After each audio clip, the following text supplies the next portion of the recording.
You're listening to The Table Talk with your host, Anthony Irvin, aka Spoken Life. Tune in every other Thursday starting at 7:30 p.m. Eastern Standard Time with me and a new special guest live on Facebook and Twitch. Without further ado, let's start the show.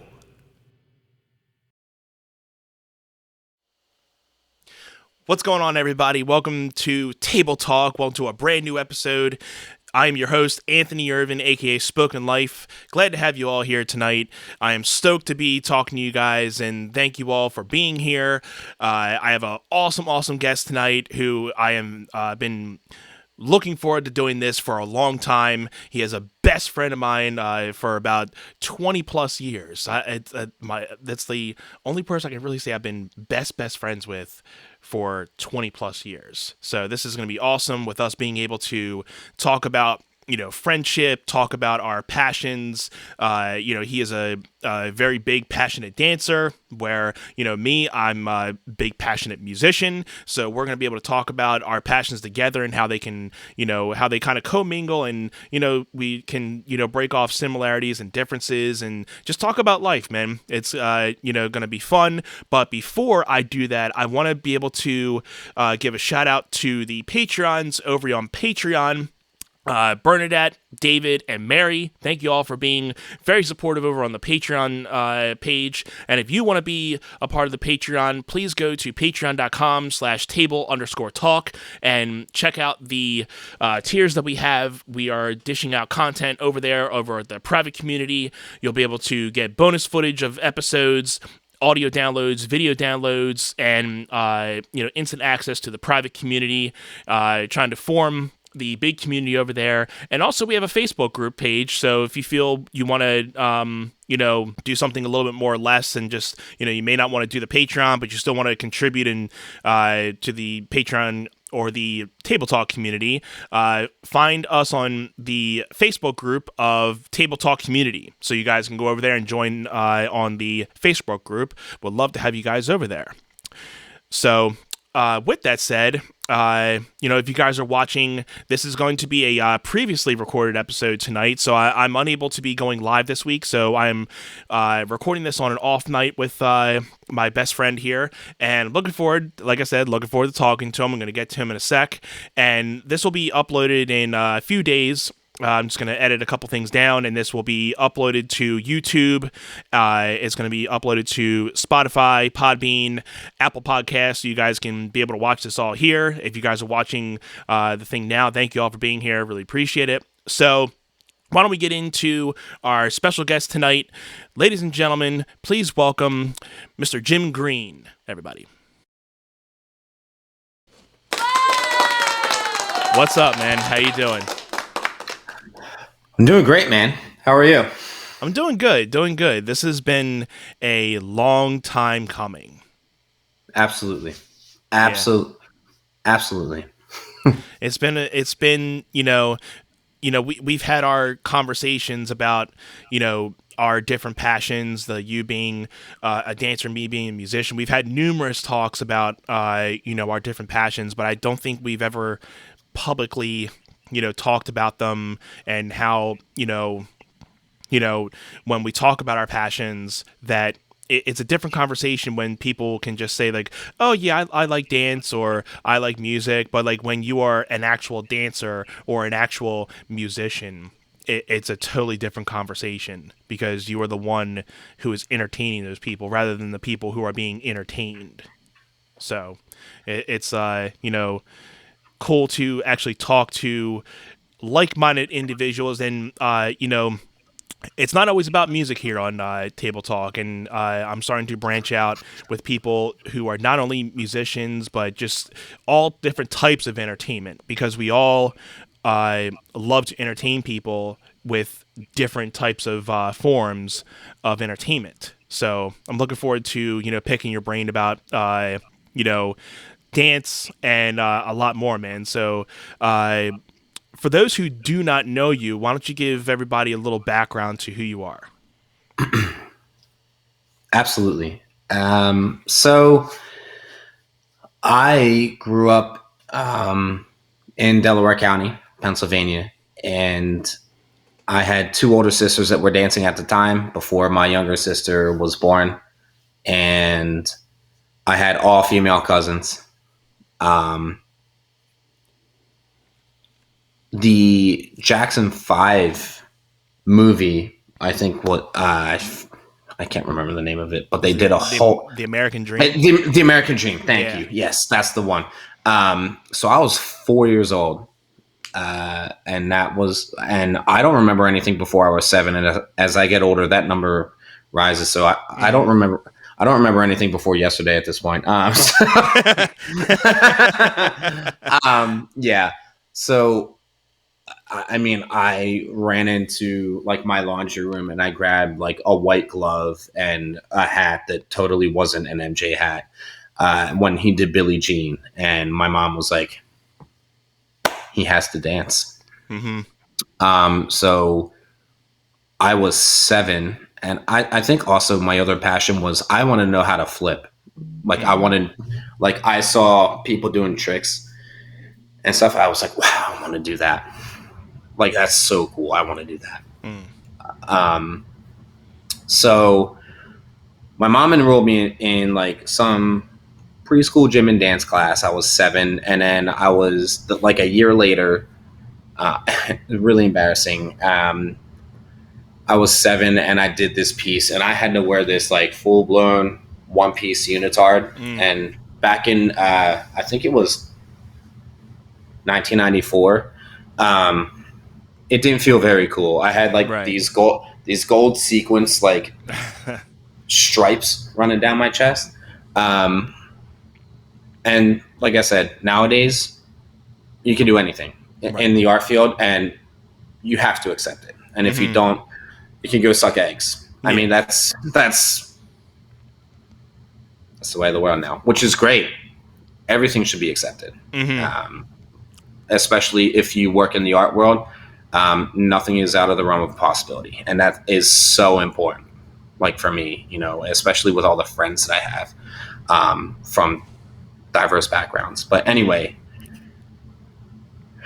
the next year I was like in a room with these two girls, and they were like, "You're doing a jazz dance now," and I was like, "Okay."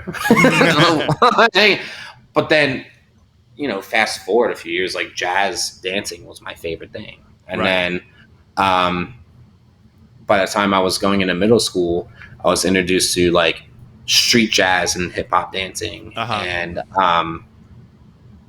I had met my like very first like dance teacher inspiration that made me say, I might want to do this when I'm older.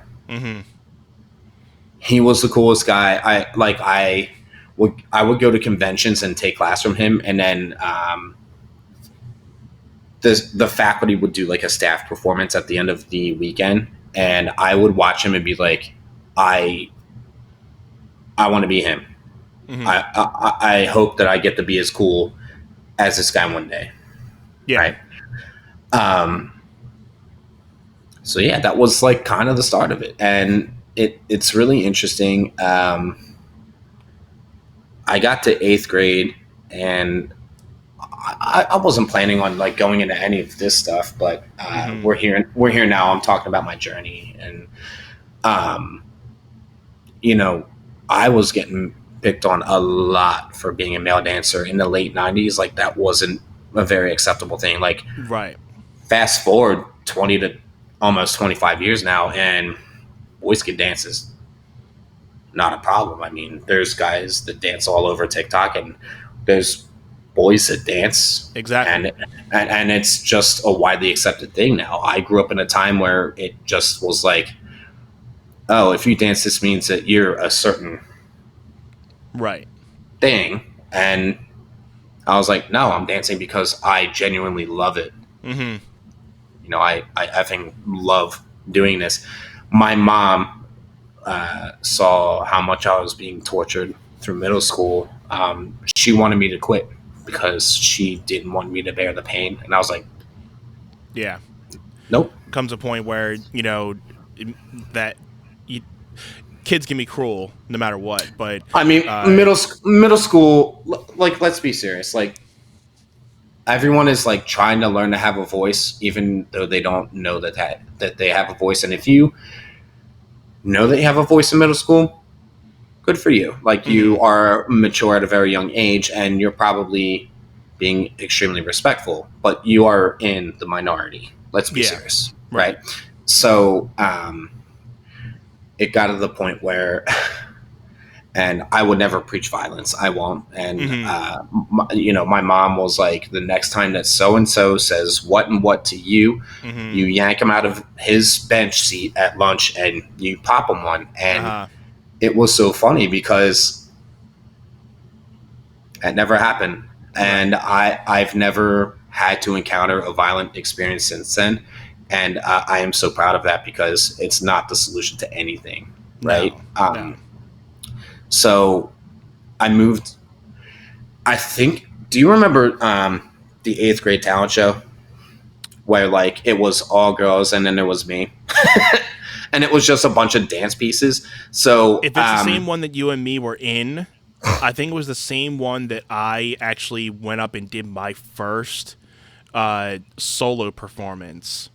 So you're thinking of our high school senior variety show. I'm talking about we had an eighth grade talent show, Well, yeah, and there was an eighth grade talent show, or no, no, yeah, there couldn't have been because no, I didn't really start getting into bands until high high school. school. So yeah, Yeah, so I wasn't a part of that, but yeah, I think I do vaguely remember you. I think that might have been well, no, maybe sixth, seventh grade. I think that's when I started. When we started hanging out, and I started going to one of your dance competitions. And I've never been to a dance competition in my life, and kind of just sure. seeing the whole, because I was brought up with sports, and I was vaguely starting to get into music sixth, seventh grade.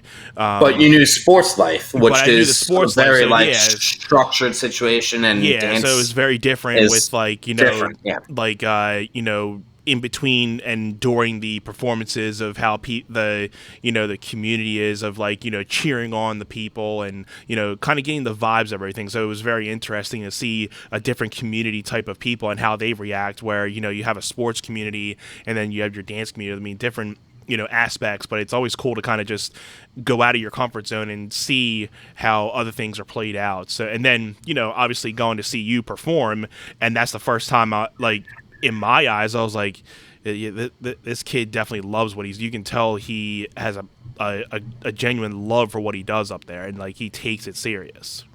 sure. And I think uh,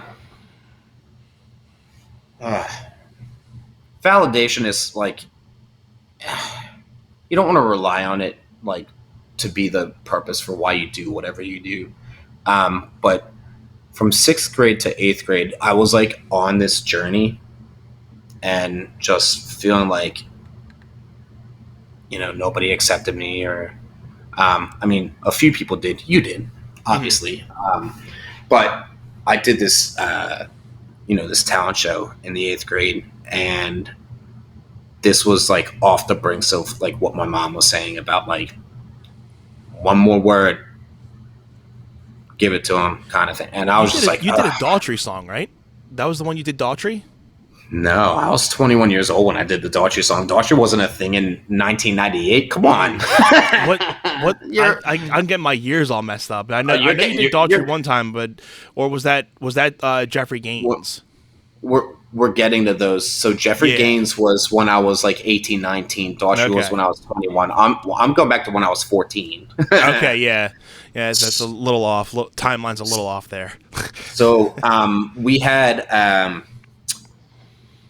in the eighth grade, after I did that talent show, I did a couple solos, and I think everyone had this preconceived idea, like, oh, he's a ballerina, which Yeah. what, wasn't a cool thing I remember you back talking then. about the outcomes of after you got done doing that, and a lot of people coming up to you and be like you were just saying, like I expected something way different, and after I saw you do that, like, dude, I've total respect for Yeah, what you do. yeah. So exactly what you're talking about right now. One of the most popular guys in our grade in middle school, um, and he's great. Hmm. He's still a great member of the community right now.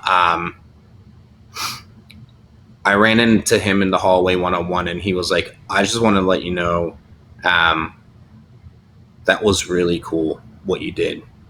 And that, like, that validation right there to me was like, okay, for all of the ish that I went through in middle school, that just happened. Yeah. And I mean, I went to high school and I still, tried to fly under the radar. I didn't talk about me dancing too much. I mean, Right. my uh, fellow dance peers that I um, grew up at my hometown dance studio with, that went to school, like, they knew that I danced, but it wasn't, widely talked about or whatever, Right. which is great. Like I said, Mm-hmm. I was like, I want to go to dance, like, after school, and I want to dance. Yeah. And that was my, like, as a child, that was my safe place. It Right. wasn't the best. It wasn't the best place ever, but I didn't know anywhere else. And Exactly. um, I'll circle back to that in a few minutes. But yeah, I was just kind of like, get me to graduation so that my aspirations was like, get out to LA Mm-hmm. so that I can pursue dance. And Which is like the typical. Would you say like LA is normally like one of the typical ones to be like everybody wants to go to LA? Everyone. I mean, it's the dream. music It's the wise, dream. it's LA usually, or the big popular ones like New York, LA, and I mean, I still think Philly has its you know his ups and downs with being a good music community.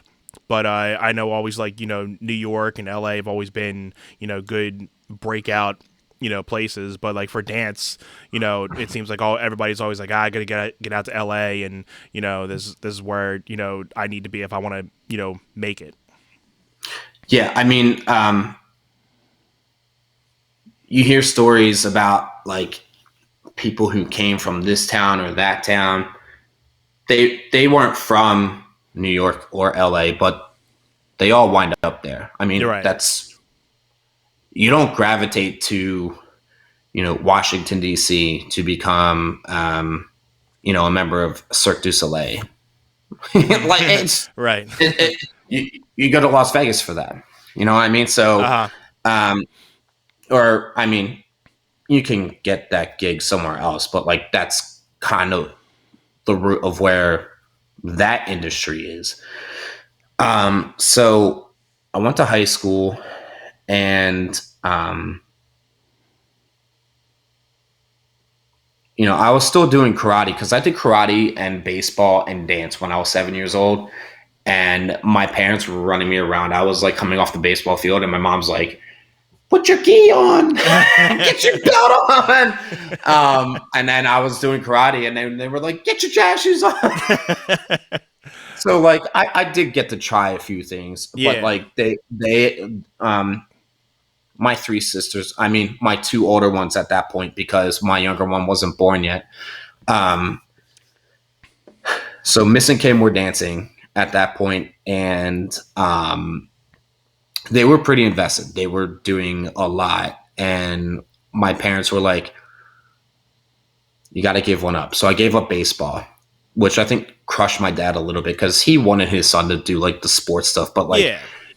the best thing that I'll ever say about my dad, once, he loved that I still did karate. And I think he was upset when I gave it up when I was 14, because I got to the point where I was so invested in dance as a freshman in high school. And it was like, I came to the turning point where it was like, okay, well, you're going to get better at this or you're going to get better at this. Yep. And I chose dance. And I think my dad knew, like, all right, well, as long as my son is invested full heartedly, that's all he cared about, Yeah. you know? As long as he's happy. Yeah. And, my dad worked so much while I was a child. I didn't have a strong connection with him while I was a kid. Um, Neither did any of us. He was just a workhorse. My mom Right. took care of us. My Uncle Rick was here all the time with us. Not here because we moved, but Yeah. here for my mom to help take care of the kids and everything. Um, but yeah, I mean, I got to the point in high school. Like I said, I was flying under the radar. I wanted to be an engineer like my dad. And it was the summer going into my senior year, and my mom was like, "You are so good at math. Why don't you consider going to college, getting your degree to be a math teacher, and then you can teach. You can be a math teacher during the day, and then you can be a dance teacher at night, kind of thing." Yeah. So I graduated high school. I, was going to Westchester University to be a math teacher, and I did that for, God, I did it for 2.5 years, but in the 1st year and a half, I was like, okay, this is what I'm doing. This is my destiny, because everyone knows what they want to do when they're 19, right? Right. Yeah. So I was enjoying. I didn't live on campus. I commuted, which was fine. And I enjoyed the math thing so much. I loved helping people understand math. Yeah. And I think that was kind of the start for me as to where I am now, where it's like I grew to the point where I took from so many dance teachers that I was so inspired by, where I was like, I want to be that person one day. So I gravitated towards wanting to be a dance teacher as well. Right. So, I was going to school to be the math teacher thing. And then this thing fell into our hands where it was like, the studio I was growing up at, there were a lot of clients that were coming out and telling my mom, you guys could do this and do it better. Mm-hmm. And it wasn't just one parent. And it wasn't just disgruntled parents with like the way that the other organization was being ran.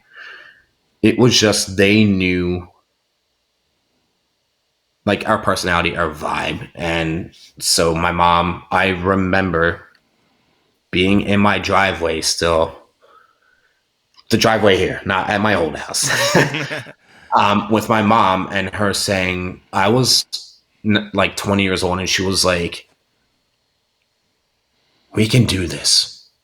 And I was like, I'm going to sacrifice like my college life, my freedom, Yeah. to do this thing now. And she was like, well, you could start this at 30 years old and start from there. Right. Or we can start now. So I was like, okay, let's get a head start. Right. And like, we had the puzzle pieces in place at the time, at the start. And then a couple of things fell apart, and that was kind of like the fracture up front. But, in our 12 prosperous years before we hit COVID, the first 6 years easily were like we were going uphill. Yeah. And then it was kind of like right after the fact. So we had a rocky run. After that, I started teaching at a couple other studios just to be like, hey, I want to explore. I don't want to be secured one place. And I made sure that I was teaching at least 10 miles away from my home studio. So I was teaching down in Delaware. I was teaching out in Westchester. And then fast forward a few years, and then I was teaching down in Newcastle, Delaware, and down in Middletown, Delaware. COVID hit. A lot of other things hit. And, fast forward, and now I am about to enter a season where I'm teaching potentially a studio in New Jersey, 2 studios, one up in Limerick, one in Bluebell, Pennsylvania, one in Wilmington, one in Newcastle, Delaware, and one down in Baltimore. And I just got home this past weekend. I was traveling, doing backup dancing gigs down in Tampa, Florida, and over in San Jose, New Jersey. So, needless to say, as a 4-year-old watching Michael Jackson, I was like, I want to do that. And as a 34-year-old, fast forward 30 years later, Yeah. I'm doing this shit. You know what I mean? And Yeah. like, I am not often proud of myself, but I'm very, very much so not often proud of myself. But I am right now, and it's just a good feeling. It's a good place to be. Yeah. I'm very humbled and blessed to be able to say, you know, um, this is where I'm at. Teaching all over the place as much as I am goes back to me saying I want to help other people. Exactly. And that was me wanting to be a math teacher and help people understand math. Me wanting to be a dance teacher and aspire um, to inspire Right. like the mentors that I had growing up. I was like, I want to be that person. And every so often, um, I run into those moments where I'm like, I'm doing it, Mm-hmm. and it is the most fulfilling thing of my life. So, um, welcome to my TED Talk. We're good. Well, that's a hell of a journey, man. And Yeah, I mean, I know it's I've kind of been, seeing a lot of your journey since, us being friends for so long. And, I've seen your progress. And like you were saying, just from, you know, having a lot of your, just being a regular dancer, then becoming more of like the business side of dance, and then now becoming the teacher and inspiring kids and other adults, uh, and showing them your love for it, just like when you were that age, to hopefully spark them and let them see what you were feeling, and like to hopefully spark somebody to give them the same feelings what you had, to be like, yeah, this is how I express myself, and I want to pass this down to other people. And like you were saying, uh, you know that I mean, you're a great, mathematician. You're great with numbers, and you almost, in a way, like you found, the next best thing of being able to help people by, teaching dance. So you were still able to keep dancing your life, even though, I mean, and I always say this with people, uh, college isn't necessarily always for everybody.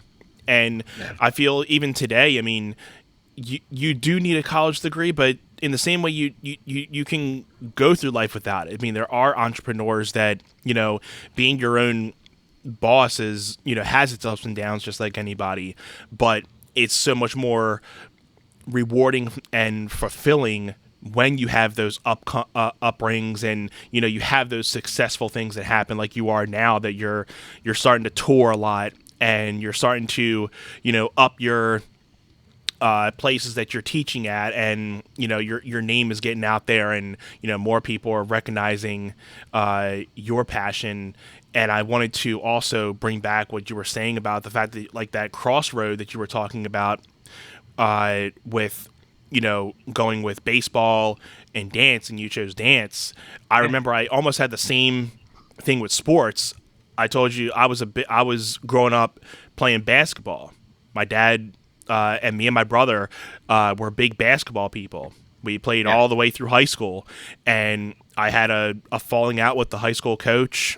I remember that. I And remember that. it was a big thing, and I did not want to stop, but I had also, when I was in the same boat as I was just starting my first band, and I was really into music at that point, and I had to do the same thing as you. I had to choose, well, I can either go through my senior year and probably not play as much and sit on the bench in my senior year in front of all my peers, or I can get better at this band thing and continue to work on my craft. And I picked music, and I mean, Yep. I don't necessarily have any bad regrets of it. The only thing that I really wish I probably would have stayed for was my brother, but because he was on the JV team, so it was more of like, you're staying there for your brother. But I just knew I wasn't in the greatest position, and like you said, I mean, I wasn't in a great space. I knew it. Uh, you know, You knew you had to check out. You were I like, it, and it, it's like like when saying people that. say Yeah, that it's like when people say doesn't when something stops becoming fun for you, it's probably your best way to give it up. And I felt, I still love basketball to this day, but it just, with all that drama, it just quickly got drained out for me, and it was not fun for me anymore. I felt bad leaving a lot of my, you know, basketball friends, and just but I feel that if I didn't do that, I wouldn't be where I would be now with music, with being my own business person, and playing my own gigs, and playing with the bands that I did, and getting better at my craft. So I feel like I'm in that same spot as you now, that like you're loving what you're doing, and just as a musician too, you have your times where you're like, man, I see all these other people getting those big breaks, and getting the shows that you wish you were at, but you're like, you just got to stay in your lane. It's going to yeah. come for you. And you think about like success, and we can talk a little bit more about this too, with how you feel about it too, but I feel with success, it's a definition that comes in many different meanings for people. Some people say success is like playing for a sold out Madison Square Garden, where some people say success for me is selling 1,000 albums. Success can be selling out my local bar at a cover show. So it's success can be defined in so many different ways for people. But it's, as long as I feel, as long as you're happy with where you're at, and it's for making you fulfilled, and you're happy with where you're at, yeah, it's the best thing, because it's the worst thing being in a spot where you're not enjoying what you're doing, but you're just going day in and day out being like, I wish I was doing something else. right. I mean, did you want to follow up on that before I replied? Because I mean, I can say so much about everything you just said, and Yeah, up to you. go ahead. Are you good? Yeah. Oh man. Okay. So let's go back to I'd say the recent past, and I'm gonna um, attempt to say this as respectfully as possible, and Hmm. I will, because I have this backup dance opportunity because two of my close friends were like, "Do you want in on this?" And I was like, "Yeah." I didn't have to audition for it. It was great. I just fell into it. That's awesome. Right. Um,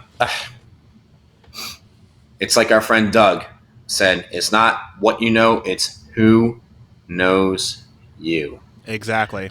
And I mean, Exactly. he said that, a few weeks ago or a month ago, Hmm. and you and I both read that and were like, that's exactly it. That is the one. And I've Okay. never heard it said like that before. That And way. it was kind of like, Me neither. I was 34 years old. And when I heard that, it's not, they say it's not what you know, it's who you know. It's who knows you. Right. yes. And so it's a matter of how do you put yourself out there? Right. And I am such a timid and insecure person. I sit behind my dancing.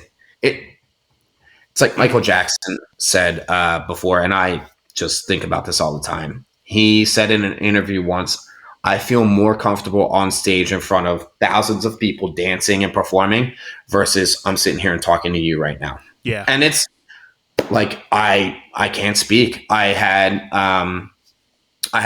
any public speaking assignment that I had, whether it was in high school or in Hmm. college.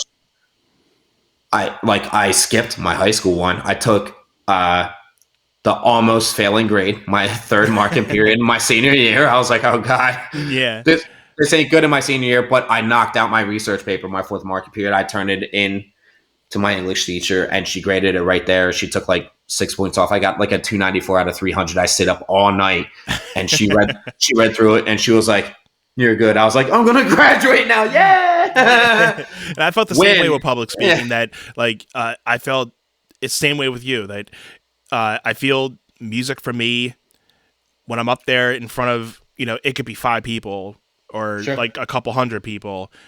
I feel like I can speak better versus if I'm in front of a crowd just mingling. I'm just like, okay, I'm just going to sit back here. I'm going to be the follower in the conversation.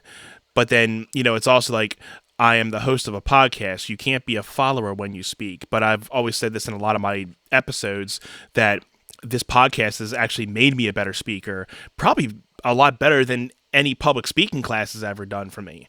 And Definitely. because it's like, I would agree, because I've seen you perform live more than probably anyone else, and other than your parents. But you are so solid now, and I'm like, man, he has come such a way, like a long way. And like I said, me probably more than other than my wife, but you know how shy I was growing up, and coming out of that shell, hint hint, it kind of gave me something to really speak on, because a lot of musicians are that way, that when they're doing their music, they feel like they're, like you said, Michael Jackson. He feels he's a different person when he's on stage versus what you see in the public eye. Or him just having a conversation one-on-one with someone, like he probably sits there and feels so anxious, right? Like, right. And it's like, or when I feel, if I'm talking about music to somebody, I feel that's when my I'm like, oh, I can talk about something that I love, and I feel like I can talk, but when it's something else that's not usually related to music, I'm just like, okay, you can talk, I'll follow. Like it's funny because a lot of people are like, especially with public speaking, like you go on stage and you play in front of hundreds of people, but you can't talk and you can't do a public speaking thing. I'm like, it was the hardest thing for me. Like I bet you if I had a guitar in my hand while doing a lot of those public speaking things, I probably would have done it a lot better. Yeah. So your original track, Shell, the one line is, "I aim to please the world before myself," which is what we were just talking about, right? Yeah. And just going off of the public speaking thing, I had to do a presentation, educational psych. I think it was my 3rd semester in college, and I had to do a 5-minute presentation about something that I didn't know jack shit about. And like, I mean, like that was the whole thing, was like, to me, I was, hindsight after the fact, I was like, if I cared about this, I would have been really good at it. Right. I can stand up in front of a classroom, kids, adults, I don't care how old they are, and I can talk about dance until they're literally falling asleep in front of me, because it's what we know. It's what I like. I have so much to talk about with dancing. But like, if you're prompting me with an assignment that's like, go up and talk about the quadratic equation for 15 minutes, I'd be like, are you kidding me? I can talk about it for like maybe 15 seconds. Like, I knew the equation. But and that's even me talking about a math thing, which I could probably talk about it for 3 minutes. But I think that confidence is so big, and I think that you especially, because I know where you were, and where I was when we were both in high school, like on a confidence spectrum, especially that one time in Ocean City when we went to that nightclub. We don't have to go into further detail than that, but you know what we're talking about. That could probably be for a different podcast. See us next time for details on that one. I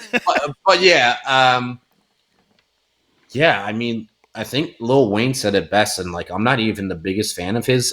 Mona Lisa is my favorite, and Kendrick's on the track. And I'm not even such like a huge rap and hip hop fan, like in that spectrum. I'm just a lot more of a fan of tell a story, be creative. You know what I mean? And he does that there. But Lil Wayne's line is confidence is a saying that you can't wipe off, right? And my other inspiration, not that Lil Wayne is one, but Mm-hmm. so my second cousin, little Matt, got me this book for Christmas by There he is. Justin Timberlake. Uh-huh. It says hindsight and all the things I can't see in front of me. Right. Right. So so big, like such a great book. Such a like it was. I opened it and I had previously set with one of my great friends, one of my best friends, Mr. Mike, um, a Justin Timberlake compilation piece, and he happened to be in it. So when I and after that piece, um, performed, and I opened that, I was just like, yeah, because I taught him how to dance Uh-huh. for such a long time, and he still dances. He just turned 17, and he's great, you Mm-hmm. know. But I had Michael Jackson growing up. He doesn't have that, but he has Justin Timberlake, and I don't know any other performer that is on that kind of level for inspiration like that. Right. Um, so I think um, it's just I know I'm sidetracking a little bit, so I apologize, but No, no, no. there's just so much that we can talk about, and there's so much that I want to talk about. Yeah. So where were we? I apologize. Try to catch me up on where you started me, and then I can get back on track. You were talking about my track Shell. Yeah. So I know I said I aim to please the world before myself, which was just me wanting to help others with math. I discovered I could even dial it back to when we were in the sixth grade. I knew how to unlock our lockers Uh-huh. so fast. And so I would go out and help other people that were like, Yeah. It's like that right? first day of high school. Yeah, it was like, I was like, I'm not going to memorize your combination, but I want to help you unlock your locker. And Mm-hmm. so I would go around and help people. Boom.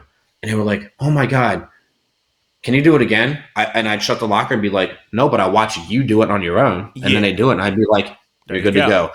And I, like 11 years old, like, I was like, okay, I want to help people. Uh-huh. So, God, I wish we could get back onto what I know that I was driving at. It's fine. We'll go back and rewatch this, and then I'll say, ooh, and I'll note it down for the next time that Yeah, I am again absolutely. on. We just have so much to cover. So You're right. much to cover, so little time at usual Uh, things. we have plenty of time. We have plenty of time. I just want to say cheers. Thank you for having me on board. Absolutely, brother. Thank Clink, you. I love you. Thank you so much. Love you too, man. Uh, there were a couple things that, knowing that you come from, and like I said, our backgrounds, although different, they kind of have a lot of the similarities too. But it's like, one's going through a music standpoint, one's going through a dance standpoint. But I feel it's like, music and dance kind of always go in and out when it comes They because interweave, right? Yeah. yeah, because I mean you can't well, you can dance without music, but it's almost like you can't. It's almost like you can, but you can't dance without music because that's where the feeling comes from, and it's Right. more like music is like what is that? It's right on my wall here. Music is what feelings sound like. Yeah, that's the biggest line that I've always heard, and that's all. It's planted to my wall over here in my little basement studio here.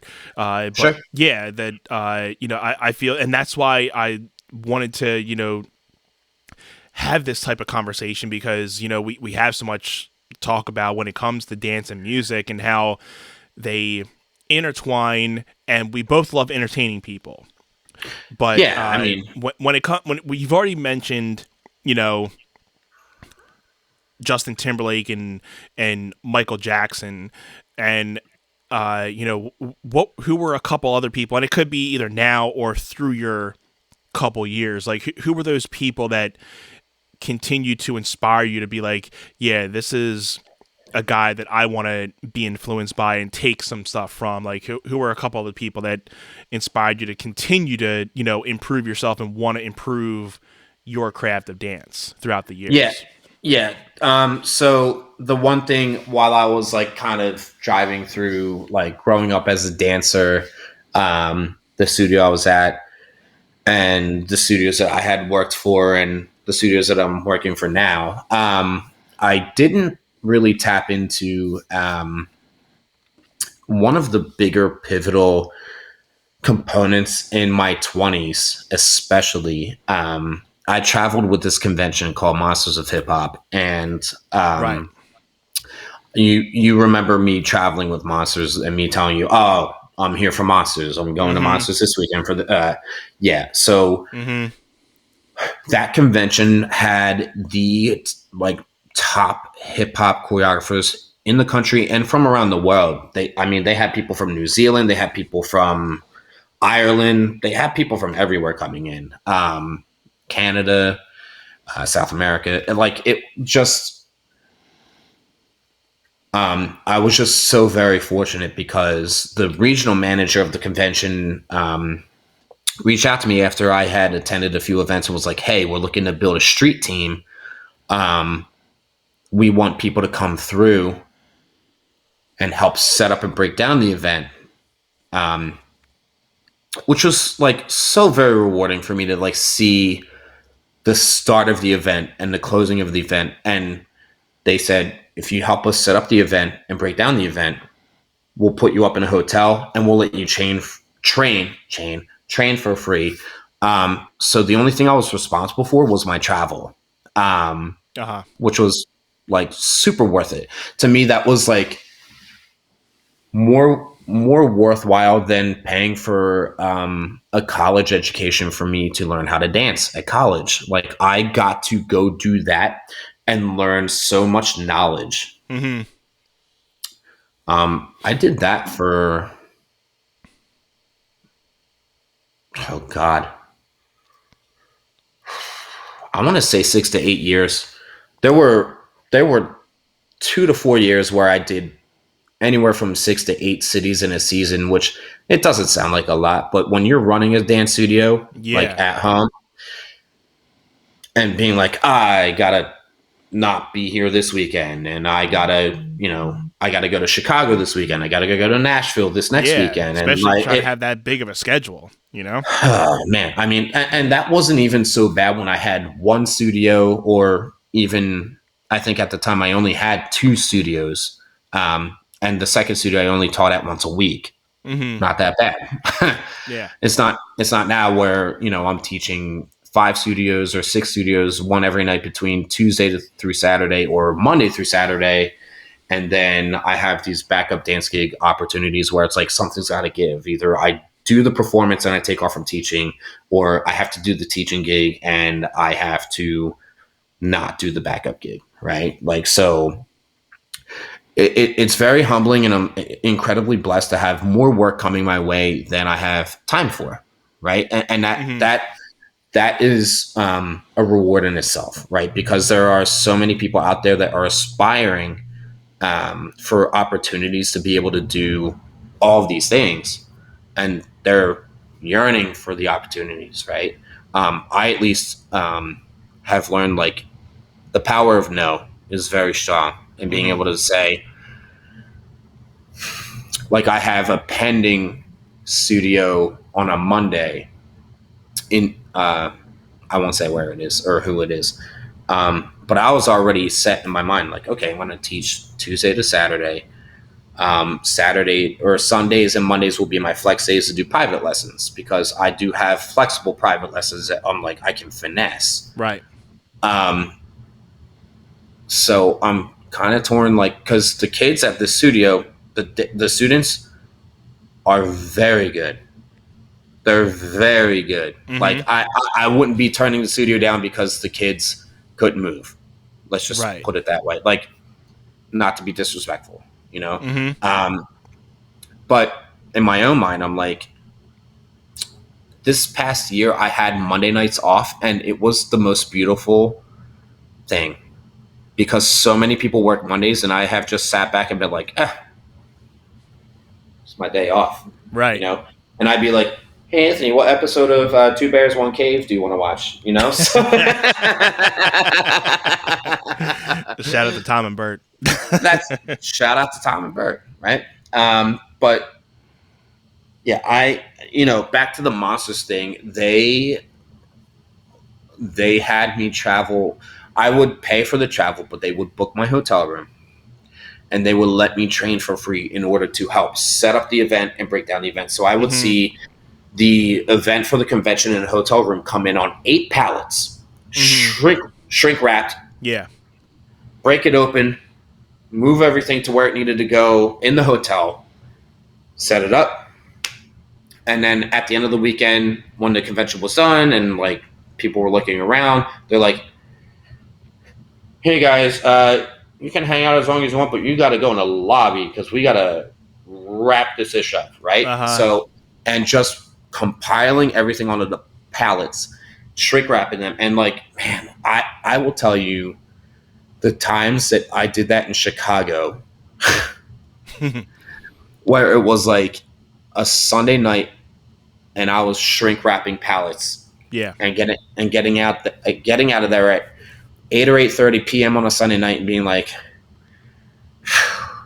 all right, 15-hour drive home. Here we go. And I Right. get home. I get home, like with stops and gas and stuff. I get home the next day at noon and be like, I can't believe I just did that. Yeah. But it just comes with the territory of like, I just did, the Tampa gig that I just did on Friday, last Friday, because this is airing, I believe, on Friday. I woke up Thursday morning and the airline was like, your flight's been canceled. We've rebooked you for tomorrow morning. And I was like, my dance colleague and I, we had a hotel booked for Thursday night. So we were like, we're going to lose that room. Like, Mm-hmm. we're not going to be able to cancel that. So I got on the phone with an agent from American Airlines. And it was like, after 20 minutes, she's like, okay, we're going to fly you down to Raleigh, North Carolina, over to Charlotte, and then down to Tampa. And that was on a Thursday. We performed Friday. And then our flight out from Tampa on a Saturday morning was to Phoenix, Arizona. And then we flew to San Jose. We got there. We had, the day to get food, took a quick nap, went to the venue, did the show. Bodies were shot because we were Yeah. flying all day. Right. And then, the next morning we had to be at the airport and we flew back to Phoenix and then we flew back to Philly. It was like we did 7 flights in 4 days. And I was just like, yeah, that wasn't easy, but like I did it. Right. Mm-hmm. It's like, you being a father, like you don't know how you do it, but you just figure it out. You just Exactly. you just roll along. You Like can read all the books you want, but until you you're in the thick of it, you, it's a new thing every day. And when people say it's something new every day, it is. They are not lying. It's definitely a new experience every day, but it's worth it in the end. All the sleepless nights, all the times that you're half asleep and you're trying to stay awake because he's awake, but it's just so worth it to know that you're taking care of this human that 100% relies on you, doesn't know anything in the world but his mom and his dad, Yep. and he relies on you 100% to get him through his first couple years. And like I've always said to people, and I've said this before, that not many people remember their first 12 months of their life. When we go and have kids, you tend to I be don't, like, I don't remember yesterday. I'm the same way. And again, as I get older, my memory just starts shrinking down. Yeah, you were rattling off stuff earlier, like, oh, didn't this happen? That I was like, oh, nope, Nope, not at no, all. no. But so And yeah, go it's to ahead. the point where it's amazing what they go through in the first 12 years. But then again, you're thinking like, I went through that too, but you don't know because you don't really have that sense of memory unless you ask your parents or somebody who was around your parent, like if you're lucky to have your grandparents still, you can be like, well, hey mom, what was I like in my first, couple months? Was I doing what he's doing? What is are we kind of somewhat on the same track of like, and the same thing with both parents. You can kind of get information from your parents and grandparents, like if they were there, and just getting that type of extra help. But it's like, it's amazing the development and everything they go through in that first 12 months of just learn. And it's certain things you're like, they just come out knowing, like, when we first gave him baby food, like, he's been on just bottles for like 3, 4, 5 months, and we just start giving him food, and I'm like, how does he know how to just chew and swallow? But he just starts doing it. It's human And nature. It's right, and it's I'm like, so weird to it's just watch like, it how do unfold you now. like Yeah, you? Nobody teaches you how to like chew and swallow. You kind of swallow it, chew it, buddy. But like, he knows it. But like, it's like you don't teach that. Like you said, human nature. You just know that's what you're supposed to do. But it's crazy. Like, a little kid like that just instantly knows, but you don't teach him that. well, So it's amazing what those little things, and he hasn't started walking yet, but he's in that like transition of, he's been standing up with assistance, but he's starting to slowly, lift himself off those situations, and like for 1 or 2 seconds be able to balance himself, and then just sits down. So I'm like, okay, give it about another month and a half, we're gonna have a walker, and that's when the real fun starts. That's what everybody's been telling me. Like, yep, when he starts walking, that's when the real fun starts. Yeah, absolutely. And I think it certainly comes from a spoken life from a higher power. Yeah. 100%. Yes. And Yes. and Definitely. it's like your journey to becoming a father, and you and Jen becoming parents. It came from the higher power, and it always has, Mm-hmm. and it always will for any aspiring parent that wants to raise kids, or any aspiring leader. For me, my kid was my business, Yeah. and I nurtured it as best as I could, and sometimes I failed as a parent, and it's natural. It's human nature. We do that sometimes. You were asking about my inspirations earlier. I think I got into the Michael Jackson thing, and then I think we started moving. Right. Right. And so we had hit. You were mentioning Michael Jackson, uh, Justin Timberlake, and then you started going into Monsters, Yep. and how you met a lot of inspiring people through there as well. Yeah. So I mean, I think especially my journey with my crew, Point Blank. We formed in 2008. My best friends, other than you, Jeff and Herman, Mm-hmm. they're my dance best friends. They are, like, I can talk to them about dance and they get it. Yeah. They both have full-time day careers. They don't teach like I do. Right. They love dancing.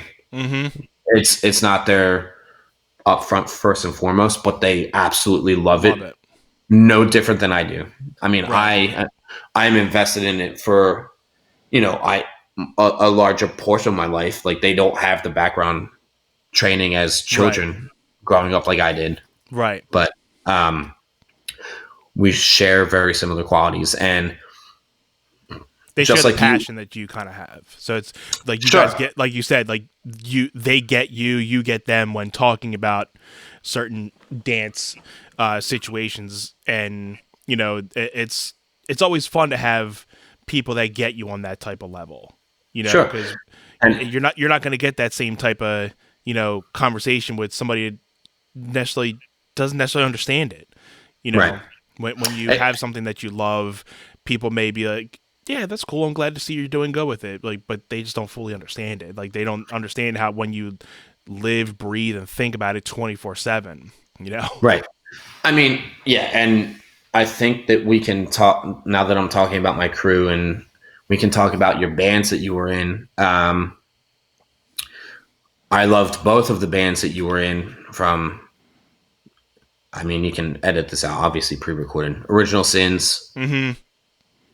Eyes of the Skyline, Eyes Skyline Spectrums, totally Spectrum. different, Yeah. and totally different two genres too, I mean, yeah. which I mean, was neither. amazing to Not be with. sure. I mean, it offered you versatility, and Mm-hmm. you got to a point where you're like, I want to do my own thing, right? So, with Point Blank, we had auditioned for America's Best Dance Crew several times, and we made Mm-hmm. it to like the final table of consideration. And with reality television, the way that it is like, hey, if you don't appeal to the general audience with a Yes. sob story, we're not casting you. Yes. The same way with American Idol. I Yeah, felt they were I mean, going off people that had a good story to tell. I mean, it's not, I can't really necessarily say that they didn't, the people that make it are talented. They do have a talent, but I always felt that, and I feel the same way with, I think a lot of people might agree as well. Like, when Daughtry lost to, I think it was Taylor Hicks. Taylor Hicks, the Silver A Fox. lot of Yeah, a lot of people were like, Daughtry should have won it, and I feel the same way. But I feel the reason Taylor won was because he was more appealing to an audience at that time, where Daughtry had the talent, but they probably didn't see him as a marketable tool in that type of aspect. But then you see, and that's the right. thing with a lot of the people that won an American Idol. Like, I mean, you got your Kelly Clarksons and your, what's the country music star? Harry Underwood. Yeah, Carrie Underwood, two Yeah, big superstars that came from there. sure, And I feel even there's like Daughtry that didn't even win, but he's just on the same level, if not just as big sure. as those two. And, sometimes even people that didn't come in the second place, you had people that came up and like, you kind of forget that they were on American Idol.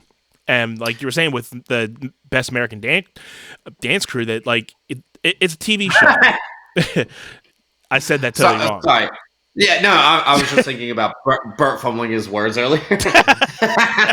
Yeah, but it's like, it's TV. They got to have something that they can have people connect with the audience and connect with that thing. So if you don't have a good, like, inspiring story, then you're not gonna make it past a certain level. You might make it to a good height, and that was the same way. Like, when you see it, when you see it on TV with American Idol, they show you that you're going right to the judges. They don't show you that those people that go to the judges had already been in front of 2 and 3 different panels of people Casting before director. that, and they've Yep. gotten through 3 different levels of casting before that. Yep.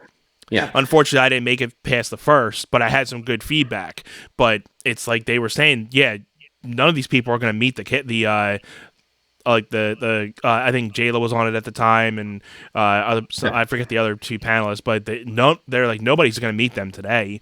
You have to Sure. come back almost a month later and do more casting, and then they get to see those. And then they had a couple people where they were having some people shipped to a section of the stadium, and everybody's like, well, where are those people going? You get people talking around like, where are those people going? Like, oh, I heard they're going right to Hollywood.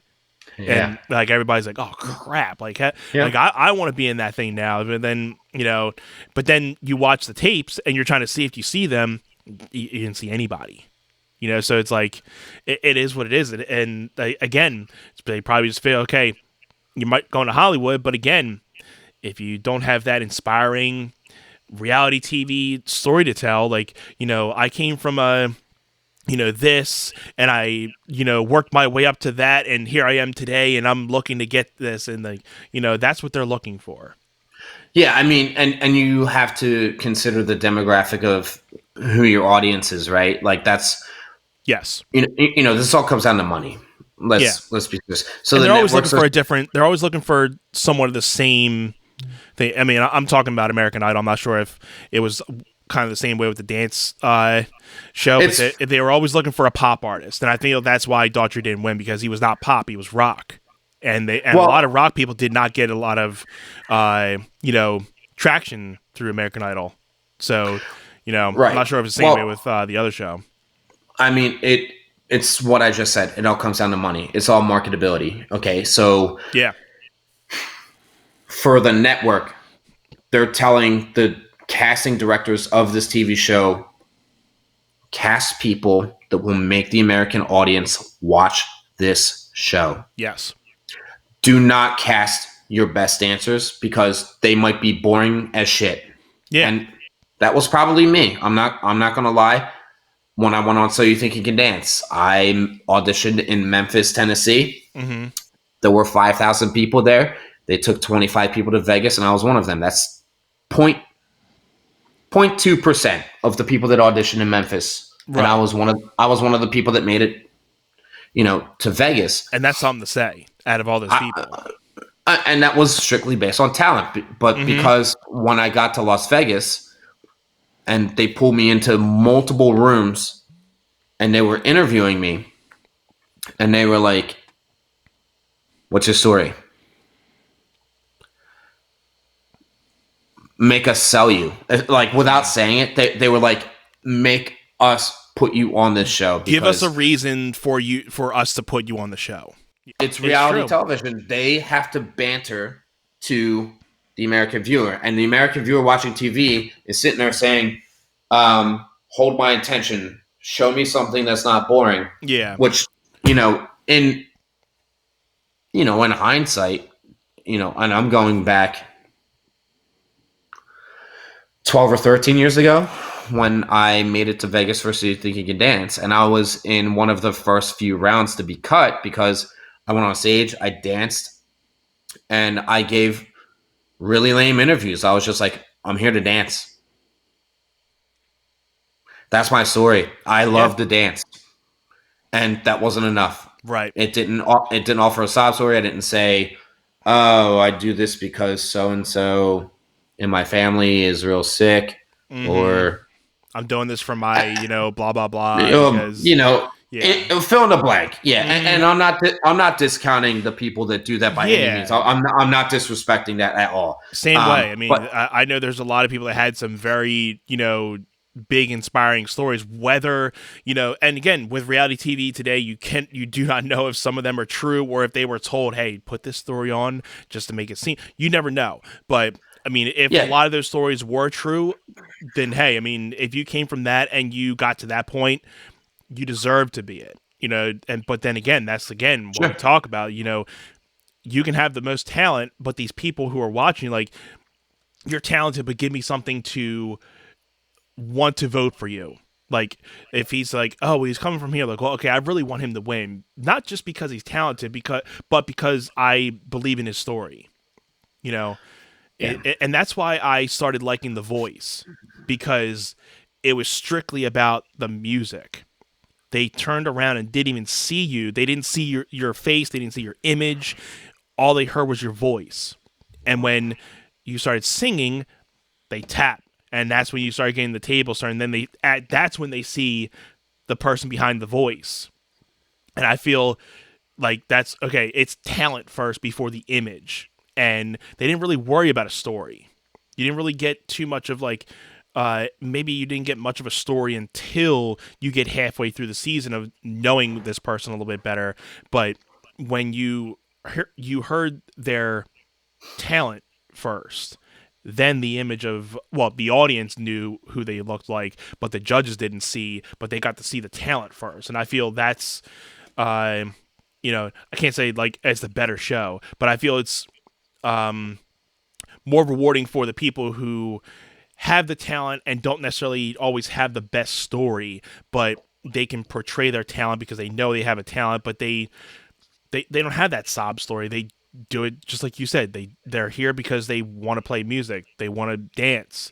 That they're just here because this is what they love to do, and I'm here to show you my passion. You know, Yeah, so absolutely. I mean, I have talked to even teachers that I've had growing up that have auditioned for the show that have said, "You need a story," and they were hmm basically like, "Nah, f you. I am here to dance. Like, if you don't want me for my dancing, yeah, I'll just go home." And the casting director's like, "Bye," because the network producers are like, we need something that's going to be compelling television. And if you just yes, put dancers on the television that aren't able to relate to the general viewing audience, yeah, dismiss. Bye. See ya. yeah. And We're not going to get that, ratings with this person. You know. that that was me. And I mean, that was, point blank. We, as a crew, had gotten to the final table 4 times for consideration to be on the show, Uh huh. and they were like, the last time that we went in, the lady that interviewed us, she took her clipboard and she slapped it on her leg and she was like, "All right, what's your story?"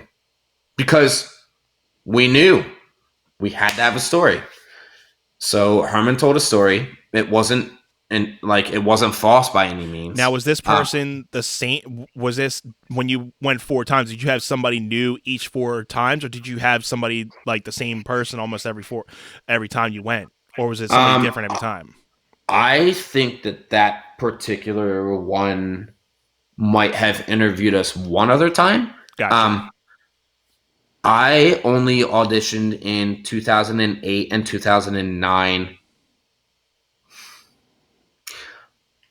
Didn't do 10.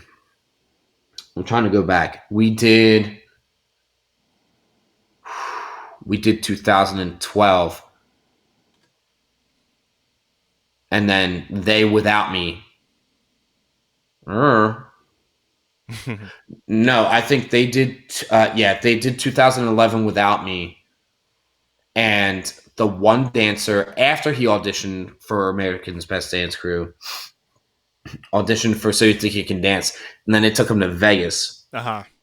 for So You Think You Can Dance. So he voided. Um, like he wasn't. You're not like the contract for those TV shows is you're not allowed to be on TV with two separate entities Right. within like X months of each other, right? Yeah. So because um, said dancer auditioned with Point Blank and they were up for consideration, then auditioned for So You Think You Can Dance, and he got taken to Vegas. He was immediately eliminated from the America's Best Dance Crew cast. So Herman called me and was like, said dancer did the whole situation I just said. I talked to the casting director. I told them that I had another guy. Would you be interested in doing it? I was like, I'll give you my headshot. I met him over in New Jersey. Uh huh. Here's my headshot.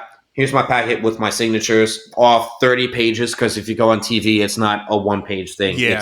It's a thick stack. Okay. Mm-hmm. Um, so I handed it off. Herman looked at my headshot and was like, "Dude, this is amazing. I love this." And we didn't get put on the show because there wasn't a story.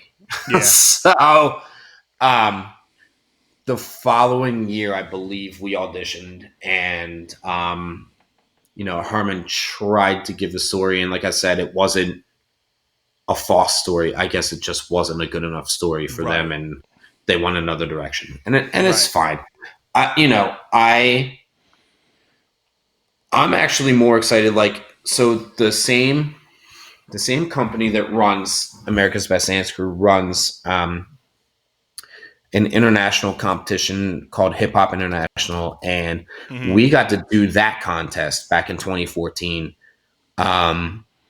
So we flew into Vegas, and we were there for 10 days, and the first 3 days were all about the dancing and the competition, and we placed not top three because they only took top three from the USA.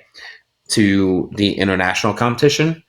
Um, we were somewhere in the middle out of like 25, which is Hmm. like great. We're not last. Right. Awesome. But we were the first to go. So definitely some nerves to be had there.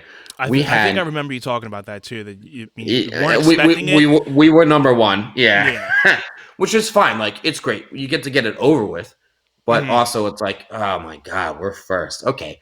Um And I think it's coming off, probably coming off. Where was that before or after? I'm trying to remember your timeline. Before or after America's uh, best game? after. It was at. So you After. guys had just got Yeah. done, years of like getting to the finals of that, and then going to this and be like, okay, you're done. You're done. Like, wow, that's like big like, Right. oof, okay, So the big thing is because that same competition operated America's Best Dance Crew, because we auditioned for them so many times, we were up as candidates to compete in this competition because they don't just take anybody. right, The fact that we had auditioned for their show so many times, they were like, sure, put them in. We were right, like one of three East Coast teams. The rest were all California or Arizona or yeah, Florida. I mean, Florida's East Coast, but there were only a few from there. yeah, hmm, But it was cool to go out and say, okay, we weren't last. We were like in the middle, which is yeah, fine. Um, especially we had a dancer um, in that particular crew, in that group that um, wasn't local. We didn't get to see him very often, so we didn't get to be cohesive, which is yeah. so important. So, as far as bands go, I know your bands that you were with. I I'm backtracking. Uh-huh. I don't recall you saying that you had band members that lived super far away, but I'm sure that you had people that missed here and there or more frequently than others, and it gets to be Yeah. taxing on the overall outcome of everything, The right? first band, we were all within the same, you know, Vicinity, yeah, area. Where my second band, everybody was in the same area except for me. Everybody was from Jersey except for me. So I had the longer, commute. So we would do practice. Maybe it got to twice a week, and it was good because when we're at shows, we were tight. We got up there. We knew it was to the point where we knew what everybody was going to be doing, and that's like a lot of people with bands. They say if you get to the point where you like necessarily don't always have to look at your other member, but you know what he's about to do. That's when you guys know you're tight. right. And but then it got to the point where we're like, oh hey, how about we hang out on an extra day and then do this? And I'm like, well, yeah, I can't commit to another day because one, I'm working full time. Uh, you know, I do have a girlfriend. It helped that she was living in Jersey at the time, but Sure. I did have a commute, so we had to be like, okay, well, why don't you guys come to me every once in a while too? And then that started getting de-escalating because we're like, well, it's always like with bands, sometimes you're always ending up at the drummer's house because he has the most to you know take down and set up and everything. So most of the time you're practicing at your drummer's house if you don't have your own rental space. So That makes sense. yeah. So and it was totally understandable. But it was like, how about every once in a while we just, do without and it's kind of hard sometimes too. But like So, we can have like, so smaller practices every once in a while and go to my house, and then it's one or two times out of the month I don't have to do a commute. So sometimes it would work, sometimes it didn't work, but and that later kind of started hurting the band a little bit. But So for aspiring musicians, for anyone listening to this, if you don't know what instrument to play, be a drummer, because then you will save yourself so much gas, because then you'll have to demand everyone to come to you. Yeah, except you're and it's probably better today because when you're a drummer back then you didn't have electronic drums where you can plug it into an amp and kind of just go all night. But back then you didn't have the electronics, so you're like pounding on these drums at like 10 o'clock at night, and your parents are like, and I was a drummer at first in elementary and middle school. But Beating then on those again, little pads. yeah, the pads and the sticks with the school band and everything, and then we had like a Kmart drum set that had like a little ting ting ting symbol, and like maybe two or three different little drums there, and but then I had a couple friends who were playing guitar. And my dad's a guitar player, so I'm like, well, Dad, teach me a couple things. He got me a guitar. I learned, and that's how I ended up getting hooked up with the first band. My friend knew a guy who played guitar. He had already formed a 3-piece. Well, they were technically a 2-piece. It was just him and a bass player, and his dad was drumming for them when they were doing like a demo.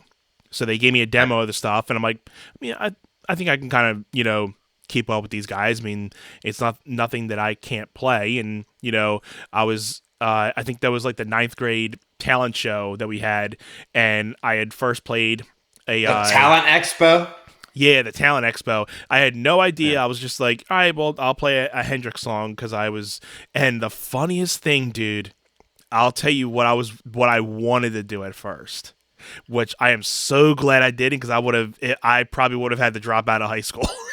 I wanted to. I don't think I ever told you this before. I wanted to do Billie Jean and dance to it. Yeah. And I was so confident, like, dude, I can do this. And I was and I don't know what made. You should have done it, because if you dropped out of high school, I would have just dropped out with you too. You're like, well, at least you didn't do Billie Jean out of nowhere. So thankfully that didn't happen, and I ended up playing Jimi Hendrix song "Wind Cries Mary." First time. Was it the first time? Probably the first time I did something by myself on stage. And I won first place that night. Came in there not even expecting the place or anything. I think I was one of 2 or 3 people that were in the solo section. There was me, I think another person that played guitar, and a piano person. And so, when they said my name for first, I was like, wow, okay.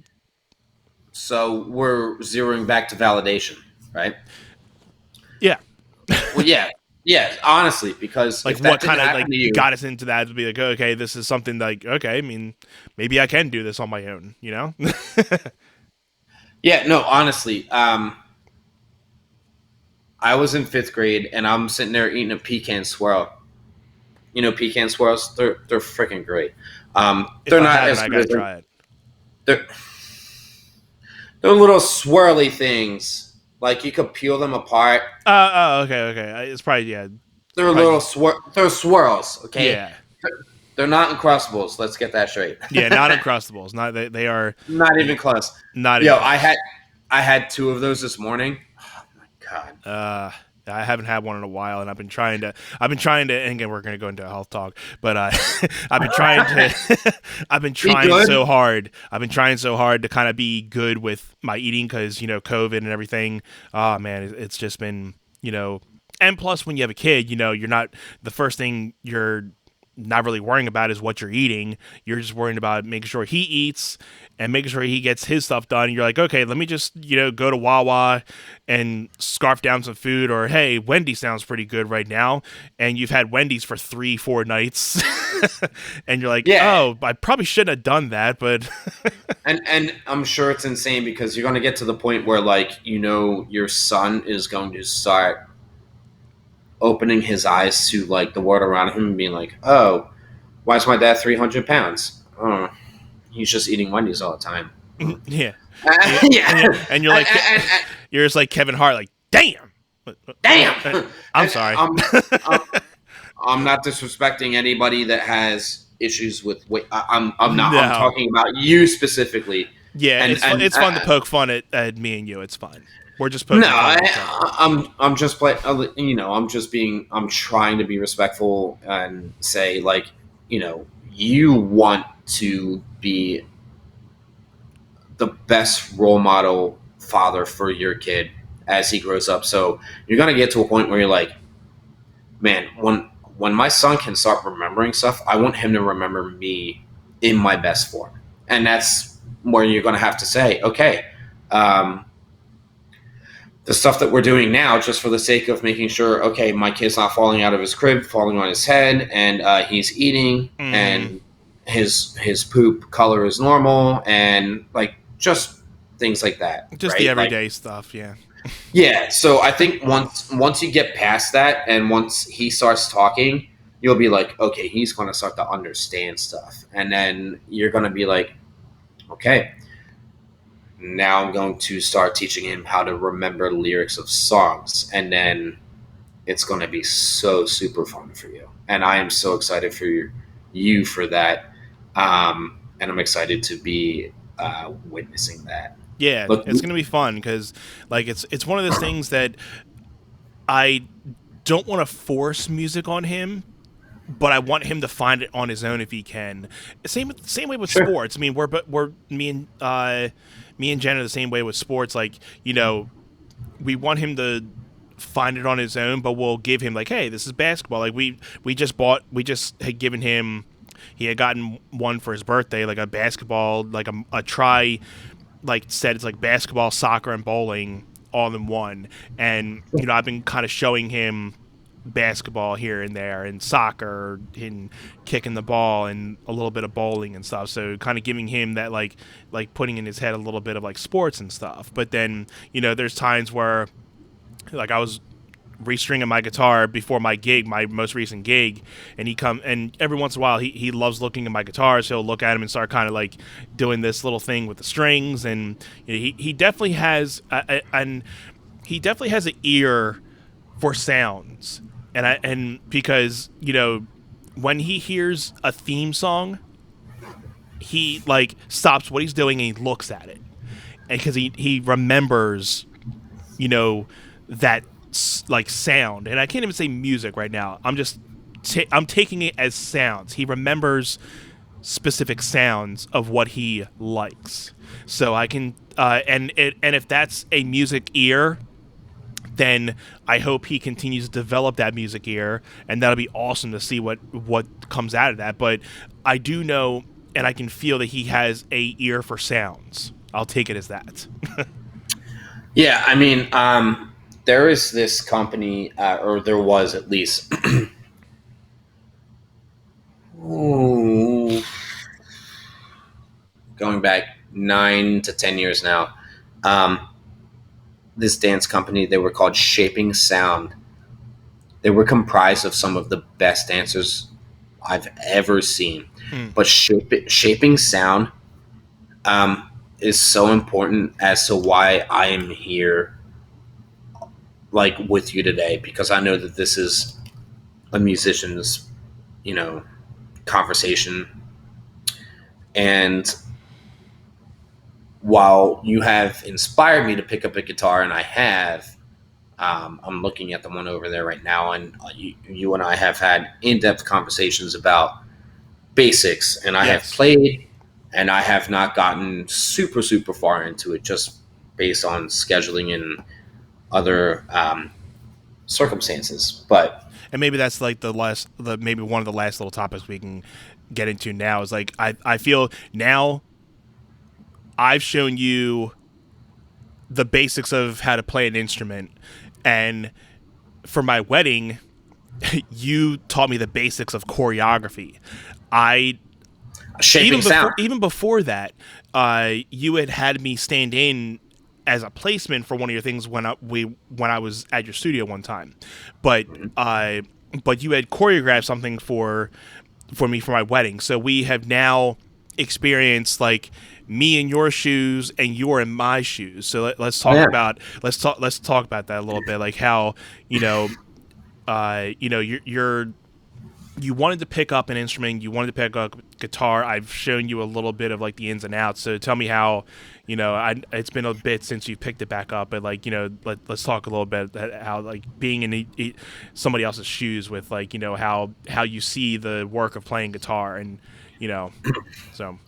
So I'm going to circle back to Michael Jackson real quick because he um, brought a dancer over from Australia when the dancer was like 9 years old, I think he was. Mm-hmm. And by the age of 12 or 13, he was touring the country and teaching, like preteen to teenager, and was the hottest commodity a dance convention could ever get a hold of because Michael Jackson brought him over from Australia. Right. Right. I took class from this guy when I was 16 up in the Meadowlands in New York. And he said to me, well, not me directly, but to the classroom, he said, when you can hear in the music what each instrument values, what the guitar plays, what the drum plays, what the bass guitar plays, if there's a xylophone, a harmonica, Yeah. and if they're all coupled at the same time, if you can distinguish and isolate what instrument makes what sound, Mm-hmm. that's when you get ahead of the game. And immediately, that was like when I started saying, okay, I want to know instruments. Mm-hmm. I want to know, because for dancing purposes, for choreography purposes, and as I got older, I would emulate the sounds of different instruments in songs. Yeah. Um, because I could hear the differences. Okay, Yeah. this is a bass guitar. This is a kick pedal. This is Yeah. a cymbal. This Mm-hmm. is the electric guitar. And I the last thing that I would emulate is the vocals because when your movement emulates the vocals, it seems so much more obvious to the eye Yeah. of someone watching. But at the same time, I would um, and I'm going to backtrack mildly. When I hear music, I listen for the vocals last, Hmm. and it's probably because of that conversation Yeah. that happened from that teacher, and it's because I'm dissecting the Yeah. different sounds and saying this belongs here, this is over here, and even in EDM tracks where it's like the kicks are different from the snares, everything that they do in EDM where it's electronic, it's like you can hear different ripples and different textures of everything. And at that point, it's channeling your energy different because it's like you don't need to move like blah blah blah. And Yeah. I always talk to like I had a private lesson today, and biggest thing I was telling the student who just started not 6 months ago was like, if you aren't performing in front of an audience and taking them on a roller coaster ride, and I have told this to my former students at the studio the team that I was running, if Mm-hmm. you're not taking them up and down, you're running on this. Yeah. And what's this? You're riding on a train. And what do people do on trains? They sleep. Hmm. What do people do on roller coaster rides? They're crazy. Okay. Yeah. So, and that's what I was explaining to her today. And she was like, oh my God, yeah, absolutely. Totally. So the fact that I shared so much about like dynamics with her was so important to me as a coach, because when I started teaching,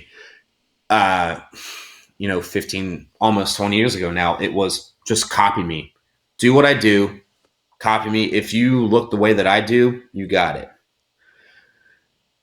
Now it's a lot different. I'm like demonstrating movement, and I'm catering to the individual, and I'm saying, okay, I know your strengths and I know your weaknesses. So I'll go to the individual and say, okay, I know your weakness, so try to do this stronger. but you're also doing this really well. So it's Yeah. carrots and sticks. It's carrots and sticks, right? Yeah. My high school um, social studies teacher for freshman and senior year, he taught me carrots and sticks, where it's like, here's a carrot, great job, but also stick, stick, stick, where it's like, good job, but also, man, Hmm. right? And that's life, right? Like you at your job, you're appreciated, do a great job, but also like, and I get that everywhere, where it's like, this is great, but if we want you to be better, we need to target something that we would like to be better. Here it is. Yeah. So as long as you don't take that personally, you're in a good spot. Um, okay, how do we get into that? So you were saying that you wanted to start an instrument because you're starting to Oh, hear instrument yes. when you're listening to music. You're Thank you. dissecting different instruments, and the guitar is something you wanted to pick up because you do hear guitar, and it's kind of in that same way, like how you were talking about. You hear music. Musicians feel the same way, that they hear music differently than the average listener. So, I mean, go on what you were saying now that you're back in that space. Yeah, so I think to help conclude, um, Anthony, thank you so much for having me on board for this. I was nervous coming in, and I know that this is pre-recorded. Look, patreon.com/table_talk, subscribe, become a Patreon. My best friend Anthony has so much content to be able to share with you guys, and I would love to be a part of that. In fact, speaking of instruments, uh, I don't play one, but I view myself as one. Mm-hmm. Um, so, as a performer, as a dancer, um, we get to value ourselves as the supplemental instrument to the music that nobody else has ever heard. So, when you get to see music, that's what I live for. You know, that's what I thrive for. Uh And huh. um, Anthony here has some upcoming tracks that he is ready to release. I have been fortunate to hear a couple of the samples of them. And I am going to be sharing some dance footage to one of his upcoming tracks as a preview. Um, I'd say, before the end of the year, you would have This that one, track produced. I think this one can definitely be before the end of the year. It's an instrumental, and I'm not sure if I might add a little bit more to it, but it's a very short thing. But I think this one's cool with being a short instrumental. It kind of it like how you said, it's not a train, but it kind of takes you through a little, coaster a little bit. I mean, knowing that you've heard it, it kind of has like something that starts you like, okay, it's coming in, then it brings in more aspects, then it brings in more, and then by the time you get it, it cuts off, and you're just like, oh, it's like you just got done, experiencing something great. It just cuts off at the very end. You hear that there's like echoes at the end. So Sure, so it's a cliffhanger, right? yeah. So, So it's cool. which is perfect. So the storyline of my performance as the extra instrument is kind of going to um, dive into how Anthony and I met, which we didn't talk about, and also kind of dive into one of Anthony and my newest passions that we definitely didn't talk about in this episode. So I'm going to kind of bridge the gap between how we met, where we are now, through both of our passions, and it's going to bring everything full circle. So excited to present this to you guys. If you're not on Patreon, once again, patreon.com/table_talk, subscribe. Spoken Life. Yeah, make sure you um, guys do that. And and we if you want to see a little bit deeper into what mine and Anthony's 20 plus year friendship is all about, you're going to want to see this one. It's very special. I'm so excited about this project. Anthony doesn't even know the details of it right now. I have this so uptight under wraps, but I have been working on it for the past like 48 hours.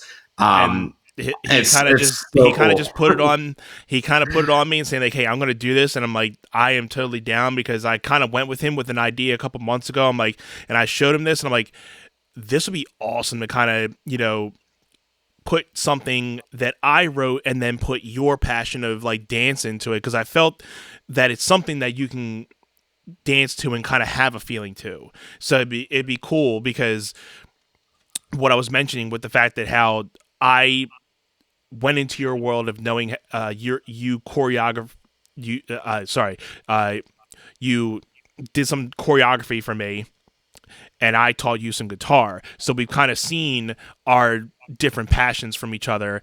But when it comes to that, like, we both share something that we're showing people a feeling, where Jim portrays feeling through his body, Visually, where I'm portraying feeling through an instrument and something that you're audibly. hearing. And where something with Jim, you're seeing that portraying. So there's something that when it comes to feel, it's the same thing, but it's being portrayed. And this is something cool to, again, we always say like, oh, we're going to end this, but then we get something else going. But this is cool. Like, I just thought about that. Like, we're portraying some type of feeling, but we're doing it in two different aspects, where we're doing it through feeling of, being portrayed through body motion, and feeling through guitar. When they talk about, feeling, like, you can play something on guitar, but it's different when you're playing with feeling, and you put emotion behind what you're playing. And I feel it's the same way with dance. Like, you can show me a piece and I can go through the motion, but you can tell when somebody has feeling and when they're just going through the motion.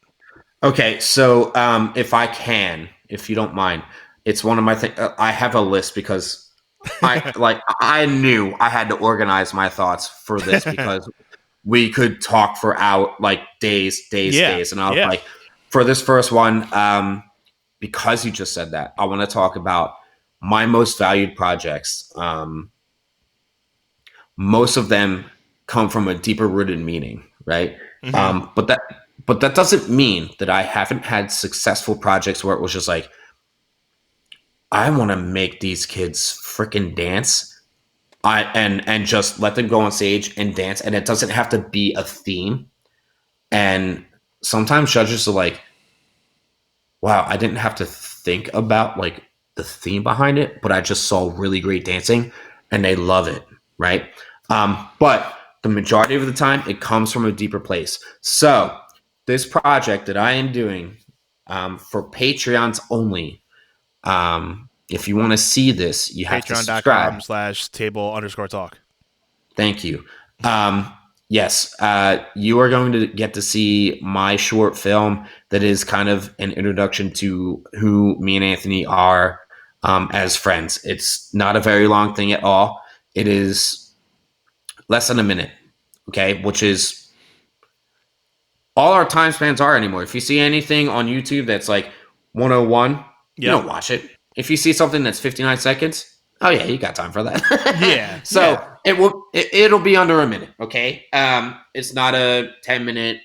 Oh, we met in the sixth grade. I noticed that he had a booger here, and I was like, hey Anthony, and then we got in trouble by our teacher, and then we went home and we had to tell our moms we got in trouble in school today, and then we got beat, and we did it. Our We moms are didn't. great. Like No. No. No, we didn't. no, We didn't. No. yeah, not that time. Yeah, not that time. But yeah, look, Anthony, we got to get out of here. I just want to say I love you. Thank you so much for having me. Patrons, I hope you appreciate what I have to offer as the extra instrument to Anthony. Spoken Life, thank you so much. This has been such a pleasure. I was so nervous coming into this, and just thank you for letting me be me. And Absolutely, man. perhaps it will shed some light into We definitely have way more to talk about, and like I said, we're gonna do a part two. But I will definitely let everybody know once this video is up, and it'll be for the Patreons. So make sure you guys are subscribing because you will get notified when that video gets up. Uh, Before we get out of here, Jim, is there anything that you want to plug? I know you're going on tour. Uh, Maybe a couple more tour dates if you wanted to give them up, or if there's anything else you want to plug before we get out of here. Yeah, sure. So if you are in or around the area of Wildwood, New Jersey, September 5th, I will be performing there. Um, October 16th, I'll be in West Newbury, New York. No, the end of October, still pending, I'll be in Cancun to do a backup gig in case if any of you are in Cancun. Um, November 27th, I should be down in Daytona, Florida, if you're down there. And then December 4th, San Diego, California, is where I will be. And that will round me out for 2021. If you want to see any more performances from me, otherwise, you can find me in my DMs. If you don't know how to reach out to me, patreon.com/table_talk. You can ask Mr. Spoken Life, Anthony Irvin himself, and he will let you know how to get a hold of me. Sound good? Absolutely. Absolutely. And you guys can catch me next month. I do have a confirmed gig back up at Tom's Bar and Grill in Royersford, PA. So if anybody's watching within the area, feel free to come out. I will be live streaming the gigs. I live stream all my gigs. I will be back at the Sterling Pig hopefully next month. I haven't got a confirmed date for that yet, but I had a fun time debuting over there last week. It was a fun time, so looking forward to coming back. And that's in Media, PA. So make sure you guys are subscribing to the Patreon. And if you guys want to be staying updated on my gigs and stuff, go to spokenlifemusic.com. You can sign up to the email list. I put out all my gigs and when I'm playing, where I'm playing. So if you're in the area, or if even if you're not, sign up to the email list and watch the live streams. So once again, I want to say thank you to Jim Green for being on here with me. Love you, bro. Let's do this again very, very soon. We have a lot more to talk about. You know it. I know it. And thank you all for tuning in to this week's episode of Table Talk. If you like it, make sure to give this a like, a follow. Follow us on Spotify, Apple Podcasts. Give us a review on Apple Podcasts. It helps us so much. Even if you give it a 5-star without a review, or if you give it a 5-star and a thumbs up, it gives us a lot of help on the reviews and the charts and everything. And share this episode with a friend, and past episodes. If you love the content, and if you have any guest submissions, if you're a musician or any type of entertainer that would love to be on the show, hit me up. You can find me on the website spokenlifemusic.com/table-talk, and there's a guest submission that you can enter, and you can put in your submissions for there. So thank you once again. And I will see you all on the next episode of Table Talk. Jim, thank you very much. I'm talking to you soon, buddy. Anthony, I love you, brother. Talk Love you soon. too. Thank Have you. a good one. You too.